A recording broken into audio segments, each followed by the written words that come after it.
Cədvəldə cümlədəki feillə bağlı uyğun fikirləri müəyyən edin. Buradakı feilimiz heyrətləndirirdi sözüdür. İndiki zamanda təsdiqdədir. Heyrət, heyrətlənmək, heyrətləndirmək. İr indiki zamandır, di idi hissəcidir. Bəli, təsdiqdədir, indiki zamandadır. Tərkibində leksik şəkilçilərin sayı qrammatik şəkilçilərin sayından çoxdur, amma biz görürük ki, bərabərdir. İcbar növdədir. Heyrətləndirmək, baxmayaraq ki, dir şəkilçisi qəbul edib, amma məlum növdədir. Ona görə yanlış fikirdir. Köməkçi sözdən istifadə edilməmişdir yazıb, amma burada idi hissəciyi var. Yanlışdır. Xəbər şəklindədir. Bu isə doğru fikirdir. İndiki zamandadır və xəbər şəklindədir. Cavabımız olur 1, 3, 4. Hansı bənddəki sözlərdə uzun tələffüz olunan sait yoxdur? Maili sözündə A-I hərf birləşməsi var. A uzanır. Sabitdə də A uzanır. Alimdə, təəssüfdə hər ikisində uzanma var. Saatda, ruhanidə hər ikisində uzanma var. Bədii sözündə də I uzanır. Rütubətdə U uzanır. Cavabımız şüar və auditoriyadır. Hansı cümlənin tərkibində israf sözünün antonimi işlənməmişdir? İsraf sözünün antonimi qənaət sözüdür. Hər bir cümlədə qənaət sözü keçir, amma birinci cümləmizdə qənaətcil verilib. Qənaətcil sifətdir, israf isə isimdir və o sözlər antonim ola bilməz, çünki antonimlər eyni nitq hissəsinə aid olmalıdır.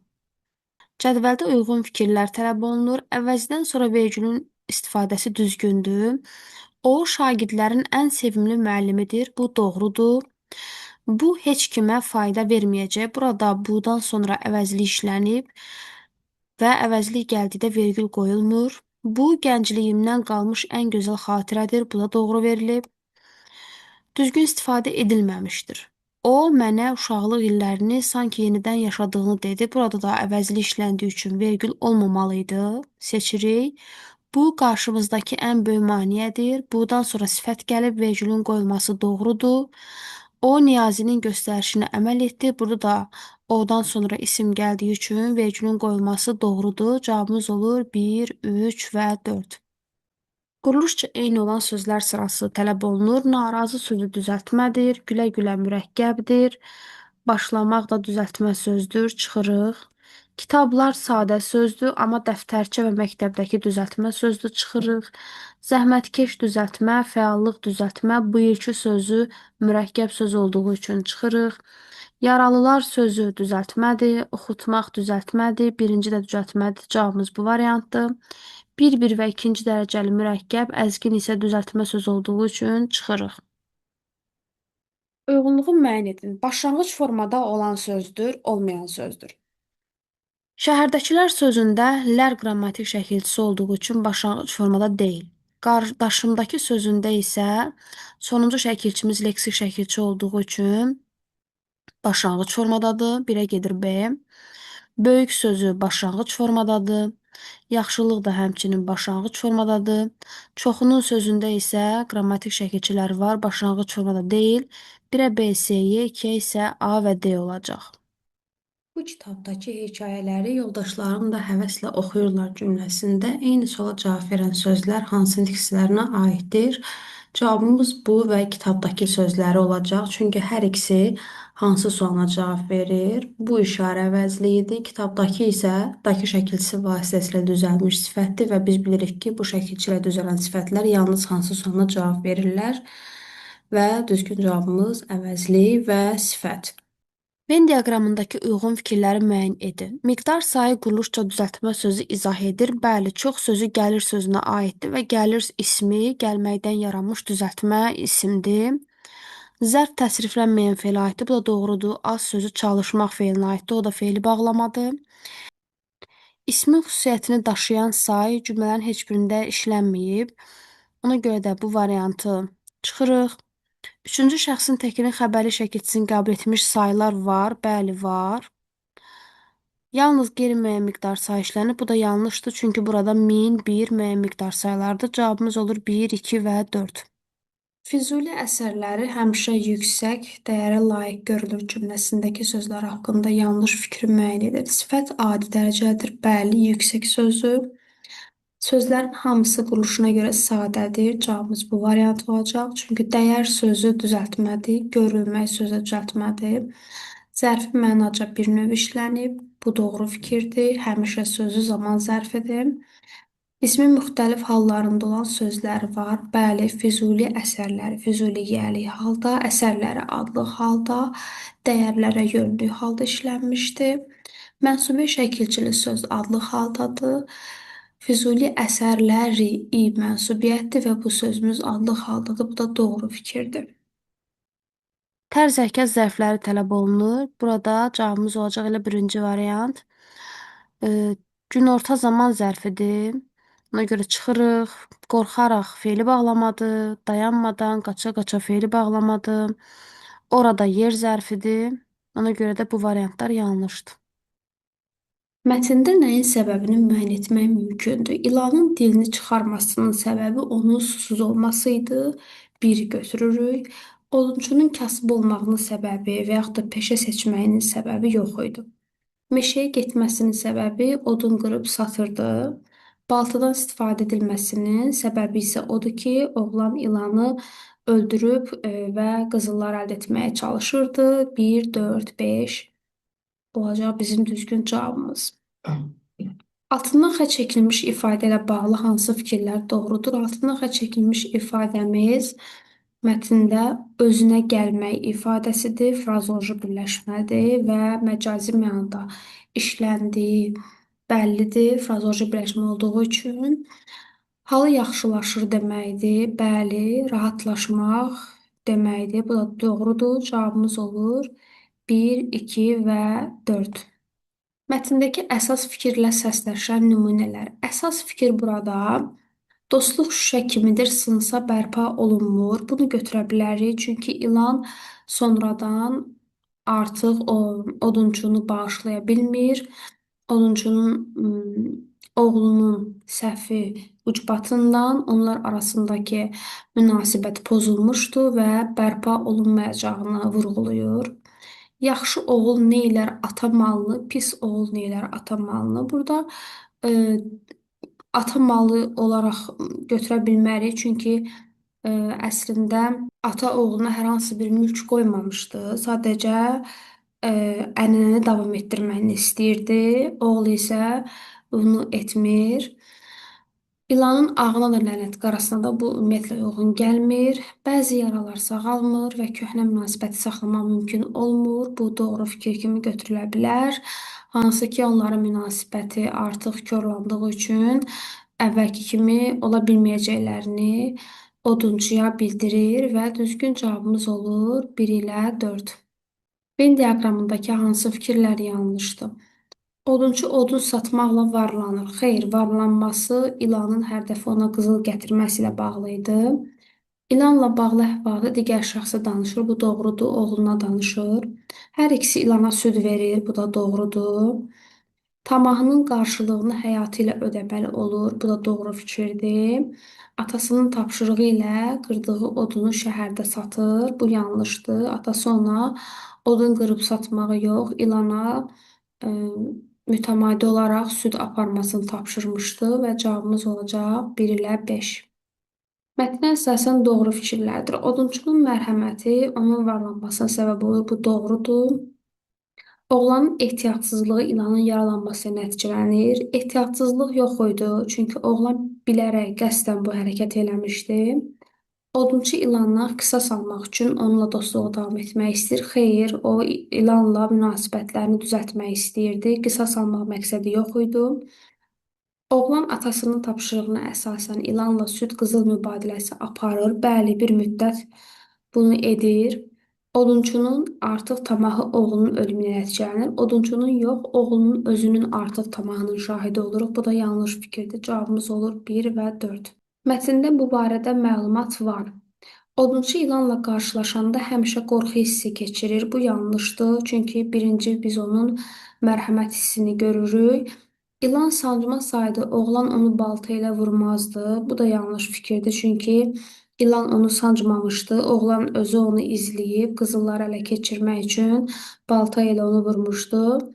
Odunçu ilanla eyni gündə 2 dəfə qarşılaşır. Bu doğru fikirdir. Çünki mətndə biz baxsaq görərik ki, burada qeyd edir ki, odunçu artıq qaydanda geri dönəndə Bir də nə görsə yaxşıdır, yolun üstündə bir lan durub. Əvvəl qorxur, daha sonra onu görüb sakitləşir. Və burada yazıb ki, bu ilanın səhər su verdiyi ilan olduğunu görür. Yəni odunçu onu gün ərzində ikinci dəfə idi ki, görürdü. Belə çıxır ki, düzgün cavabımız elə məhz bu variant olacaq. Oğlan ilana süd aparmaqdan bezir. Bezmir, sadəcə tamahıl ona güc gəlir və istəyir ki, qızılları bir dəfəlik ələ keçirsin. Ona görə bu da yanlış fikirdir. Odunçu oğluna ilanla ehtiyatlı olmağı tapşırır. Bu da yanlış fikirdir. O, oğluna, ilana mütəmadi olaraq süd aparmağı tapşırmışdı. Burada da qeyd olunur ki, əhvalatı ona danışır və ona hər gün ilana süd aparıb qızıl götürməyi tapşırır. Mətnə əsasən yanlış fikirlərdir. İlan xəsarət alır, bəli, quyruğundan xəsarət almışdı. Yaxşılığa yamanlıq edir, xeyr. Bunu edən oğlan idi. Səhvi bağışlayır, xeyr, bağışlamır. Çünki odunçuya bir daha əvvəlki kimi ola bilməyəcəyini deyir. Dostluğu pozmağa məcbur olur. Bu da doğru fikirdir. Cavabımız olur 2 ilə 3. Nöqtələrin yerinə uyğun ifadəni müəyyən edin. İlanı ilk dəfə görəndə odunçuda mərhəmət hissi yaranır. Çünki biz mətndə də görürük ki, oduna gedəndə istidən dili çıxmış ilan görür. İlanın halına acıyır. Yəqin susuzdur deyib ona su verir və ilan özünə gəlir. Deməli, ilk dəfə onu görəndə onun halına acımışdı və su vermişdi. Deməli, mərhəmət hissi bu hissəyə uyğun gələcək. İlanla odunçunun dostluğu hansı dəyərlərin üzərində qurulmuşdu? Ən az 2 cavab tələb olunur. Burada biz dəyər olaraq görürük yaxşılıq. Daha sonra mərhəmət hissini görürük, mərhəmət. Sədaqətlilik görürük biz. Sədaqət var idi. Odunçu və ilan bir-birlərinə sədaqətli idilər. Bu kimi xüsusiyyətləri yaza bilərik. Mətnin əsas hissəsi əsasında 2 bənddən ibarət plan tərtib edib yazın. Mətnin əsas hissəsi geniş olduğu üçün biz istənilən 2 fikri götürə bilərik. Göründüyü kimi mətnimizin əsas hissəsi məhz ikinci abzasdan başlayır, ta ki sonuncu abzasa qədər davam edir. Burada yazmaq olar ki, odunçunun ilanla qarşılaşması, odunçunun ilana su verməsi və yaxud da yaza bilərik ki, odunçunun daha sonra süd aparması, daha sonra yaza bilərik oğluna əhvalat danışması və tapşırıq verməsi, yəni müxtəlif planlar tərtib etmək mümkündür. Mətnə əsasən doğru fikir hesab etmək olar. Bizim yaradan əvvəl hərflərdən istifadə edilməmişdir. Bu yanlış fikirdir. Çünki burada mətndə qeyd olunur ki, hələ qədim zamanlarda yazının birinci tipinin formalaşdığı dövrdə belə çıxır ki, o dövrlərdə yazılardan istifadə olunmuşdu, yəni hərflərdən istifadə olunmuşdu.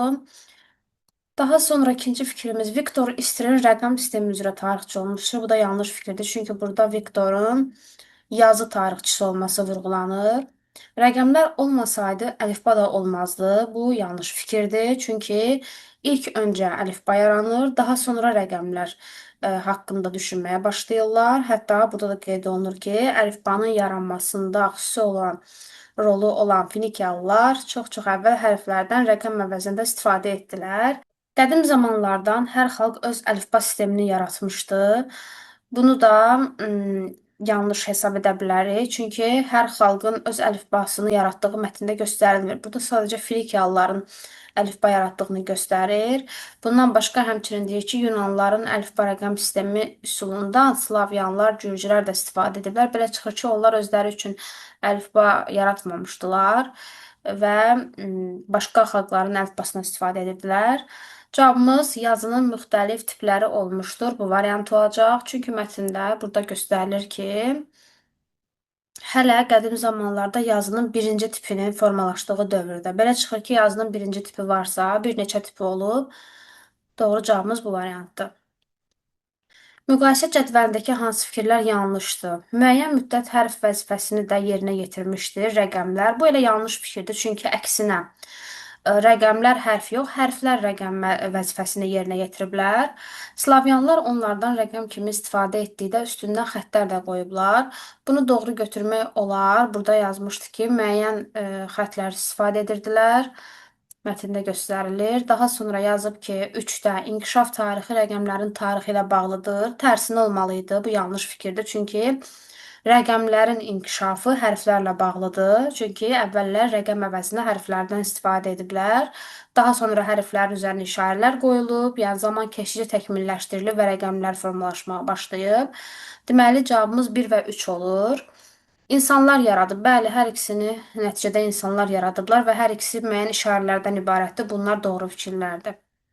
Nöqtələrin yerinə uyğun ifadəni müəyyən edin. Əlifbanın meydana gəlməsində müstəsna rolu olan xalq mətndə göstərilir ki, məhz Finikiyalılardır. Burada da yazıb ki, əlifbanın yaranmasında xüsusi rol olan Finikiyalılar. Deməli, bizim düzgün cavabımız da Finikiyalılar olacaq. Mətndən belə nəticə çıxarmaq olmaz. Rəqəm sisteminin formalaşması yalnız bir xalqla bağlı deyil. Biz bu nəticəni çıxarda bilərik. Çünki mətndə bir neçə xalqların adı çəkilir. Misal üçün Yunanlar var burada, sonra Misir, Şumer, Akkadlar, Minoylar, Çinlilər, Slavyanlar və s.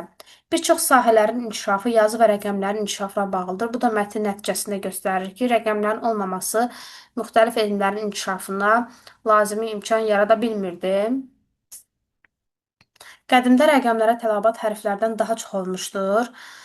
Bu yanlış fikirdir. Çünki mətndə göstərilmir ki, rəqəmlərə daha çox tələbat var idi. Hərflər tələbatlı idi, yəni tələbat nəticəsində yaranmışdı. Sadəcə olaraq rəqəmlərin olmaması işləri çətinləşdirirdi. Ona görə də bizim düzgün cavabımız məhz bu fikir olacaq. Rəqəmlərin yaranması insanların tələbatı ilə bağlı olub. Bu da doğrudur. Mətnin müxtəlif hissələrində, əsasən nəticə hissəsində biz bunu görürük. Bir kəşfin geniş yayılması üçün onun təkmilləşmiş olması lazımdır. Bunu da biz burada bu fikirlə əsaslandıra bilərik ki, qeyd edir ki, Misirlilər, Çinlilər və başqalarının yaratdıqları sistemlər özləri üçün yararlı olsa da geniş yayıla bilmədi. Çünki hələ kifayət qədər təkmilləşməmişdi. Deməli ki, bir kəşfin yayılması üçün o kifayət qədər təkmilləşmiş olmalıdır. Üzərində rəqəm yazılmış hansı ifadələr məcazi mənadadır? Düzgün cavabımızın biri 1-dir. Çünki burada bağlı sözünü əlaqədar mənasında işlənib, tarixi ilə bağlıdır. Bir də meydana çıxmamışdır. Bu da frazoloji birləşmədir. Çıxmaq sözü burada məcazi mənada işlənib. Digər sözlər istifadə edilmək və yaxud da dördüncü sözümüz hesab olunmaq, beşinci sözümüz xətt sözü hər biri məcazi mənada yox, həqiqi mənada işlənmişdir. Çərçivədə verilmiş söz hansı nümunədə kontekstdəki mənasına uyğun işlədilmişdir? Burada ağırlaşmaq sözüdür, amma söhbət fiziki ağırlıqdan getmir. Vəziyyətin ağırlaşması mənasında işlənir və bizim də düzgün cavabımız olacaq. Bu əngəllər işin gedişini ağırlaşdırır. Digər variantların hər birində fiziki ağırlıqdan söhbət gedir. Bir də havanın ağırlaşması, bu isə mətndəki məna ilə uyğun gəlmir. Cavabımız bu variantdır. Bu əngəllər işin gedişini ağırlaşdırır. Bir çox elmlərin inkişafında yaranan problemlərin səbəbi nə idi? Mətn nəticə hissəsində göstərilir ki, elmlərin inkişafında lazımi imkan yarada bilmirdi. Hansı hal? Rəqəmlərin əvəzinə hərflərin istifadə olunması, yəni rəqəmlərin yoxluğu. Ona görə də biz burada seçəcəyik hansı variantları? 1, 2 bunu seçəcəyik, çünki hərflərin rəqəm vəzifəsini yerinə yetirməsi problem yaradırdı, yazını ağırlaşdırırdı. Həmçinin xüsusi rəqəm işarəsinin müəyyən müddət olmaması. Cavabımız da olur 2 ilə 3. Əvvəldə işarələr qoyulmuş abzasların yeri dəyişdirilsə nə baş verər? Mətnə nəzər salsaq görərik ki, əslində burada birinci bu abzas gəlməlidir. Daha sonra qarşısında üçbucaq qoyulan abzas gəlməlidir. Çünki kvadrat olan abzasda deyir ki, Finikiyalıların xüsusi rolu olmuşdu əlifbanın yaranmasında. Bundan sonra Yunanlılar rəqəm sistemi yaratdılar. Daha sonra yaza bilərik ki, Yunanlıların məhz bu yaranmış əlifba, rəqəm sistemi üsulundan Slavyanlar, Gürcülər də istifadə etmişdilər. Yəni əvvəlcə Yunanlıların bu sistemi yaratması, daha sonra digər xalqların həmin sistemdən istifadə etməsi göstərilməli idi və belə çıxır ki, biz bu abzasların yerini dəyişsək, fikirlərin ardıcıllığı bərpa olunacaq. Müəyyən bir kəşfdən bəşəriyyət faydalana bilər deyimini mətnə istinad etməklə əsaslandırın. Söhbət burada əlifbanın kəşfindən gedir. Çünki Finikiyalıların əlifbanı kəşf etməsi ilə daha sonra Yunanlılar rəqəm sistemini yaradırlar və həmin üsuldan Slavyanlar, Gürcülər də istifadə edirlər. Belə çıxır ki, əlifbanın yaranması bir çox xalqlara da dəstək olmuşdu. Onlar da həmin bu kəşfdən faydalanmışdılar. Mətnə əsasən nəticə hissəsindəki nöqtələrin yerinə uyğun ifadə yazmaqla cümləni tamamlayın deyir və nəticədə yazıb ki, belə bir tələb nəticəsində yazıda hərfdən fərqli, xüsusi məqsədli işarələrə geniş yer verildi. Məhz bunlar da rəqəmlər idi və yaxud da yaza bilərik ki, bunlar da hal-hazırda istifadə olunan rəqəmlərdir. Düzgün cavabımız rəqəmlər olacaq.